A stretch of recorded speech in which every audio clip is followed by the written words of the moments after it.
Democracy Now!, democracynow.org, The War and Peace Report. I'm Amy Goodman.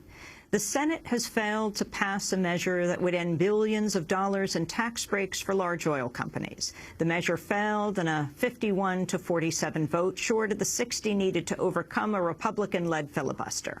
Earlier in the day, President Obama called on lawmakers to choose between oil companies and the American people. Today, members of Congress have a simple choice to make. They can stand with the big oil companies, or they can stand with the American people. It's not as if these companies can't stand on their own. Last year, the three biggest U.S. oil companies took home more than $80 billion in profits. Exxon pocketed nearly $4.7 million every hour. And when the price of oil goes up, prices at the pump go up, and so do these companies' profits. The Republican-controlled House has passed a $3.5 trillion budget plan centered on cutting taxes for the wealthy and slashing social spending. Democrats say the measure is dead on arrival in the Senate.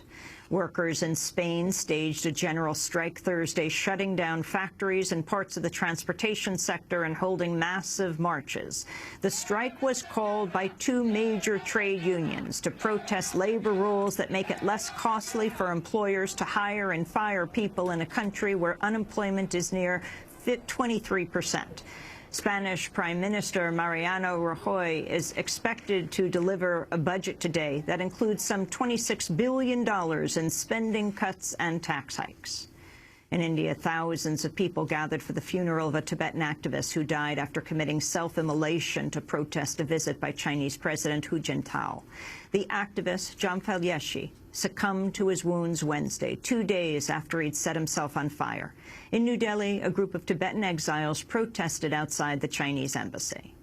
Meeting going on with Hu Jintao, and we want to say his hand is bloodied because he killed lots of Tibetans, and he's the one who is the human violator. And I want to say that he has no right to come in a democratic India. Israeli forces are cracking down on Palestinian demonstrators in the occupied territories, marking the annual Land Day, which commemorates the 1976 deaths of 6 Palestinians protesting the confiscation of their property. Israeli troops have fired rubber bullets and tear gas at demonstrators, as well as sealed off the entire West Bank. The Land Day protests turned deadly last year when Israel killed demonstrators on its border with Lebanon and Syria. Palestinian prisoner Hana Shalabi has ended her 43-day hunger strike under a deal that will see her deported to the Gaza Strip. Shalabi began her hunger strike last month protesting Israel's administrative detention practices. She was recently hospitalized amidst warnings her life was in grave danger. A native of the West Bank, Shalabi will be forced to spend the next 3 years in Gaza.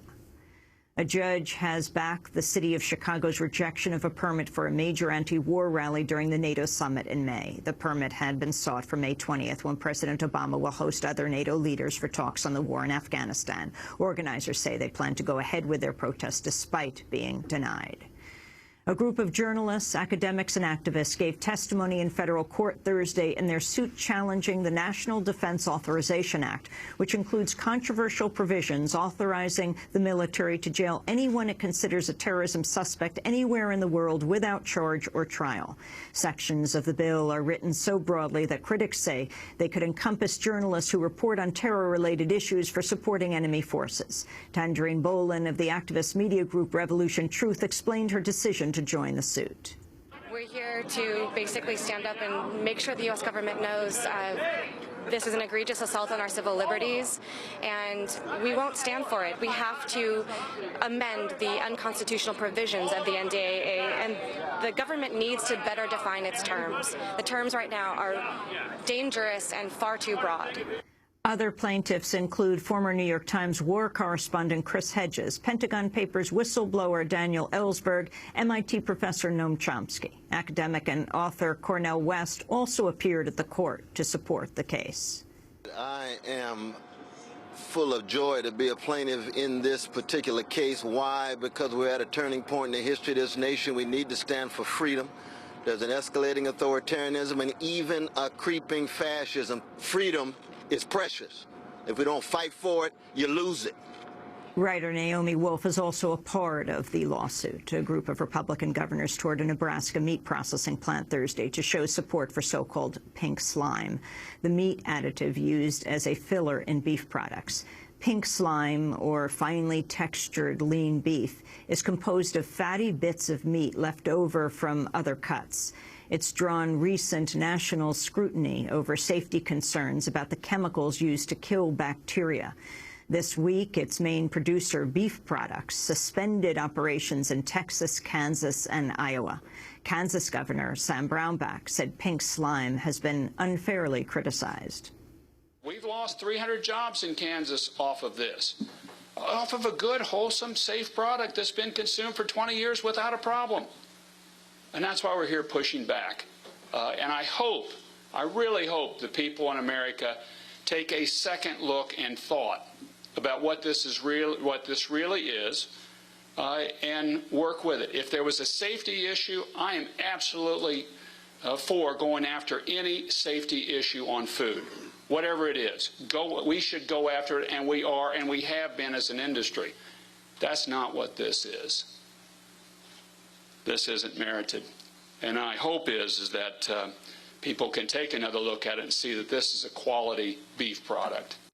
Tech giant Apple and its manufacturer Foxconn have agreed to address workplace violations affecting workers who make Apple products in China. The move comes in response to an investigation by the Fair Labor Association that uncovered multiple labor violations at 3 of Foxconn's factories, including unpaid overtime and extreme hours. Foxconn has agreed to boost safety, hire new workers, and stop illegal overtime, as well as improving workers' housing. The death of a homeless woman in St. Louis, Missouri last year is now drawing national scrutiny over revelations of how she died in police custody. 29-year-old Anna Brown had gone to the hospital seeking emergency medical treatment for leg pain. When she refused to leave the emergency ward, she was carried to jail by her arms and ankles and left on the floor of her cell. Within 15 minutes, she'd stopped moving and was soon after pronounced dead. The officers who arrested her reportedly suspected she was at the hospital seeking drugs, but an autopsy later revealed she'd had blood clots in her legs and lungs and had no drugs in her system. The St. Louis police never announced Brown's death. Her story only came to light 6 months later after an anonymous caller tipped off the St. Louis Post-Dispatch newspaper. Brown, who is African-American, was the mother of 2 children. Her family is reportedly considering bringing a wrongful death suit against the hospital and police. And this update to a story from Thursday's broadcast on the case of Kenneth Chamberlain, the 68-year-old African-American Marine veteran fatally shot by White Plains, New York police in his home last November. On Thursday, Chamberlain's son, Kenneth Chamberlain, Jr., met with Westchester County prosecutors who assured him a grand jury will hear evidence in the case. Kenneth Chamberlain, Jr. has called for the prosecution of the officers who shot dead his father.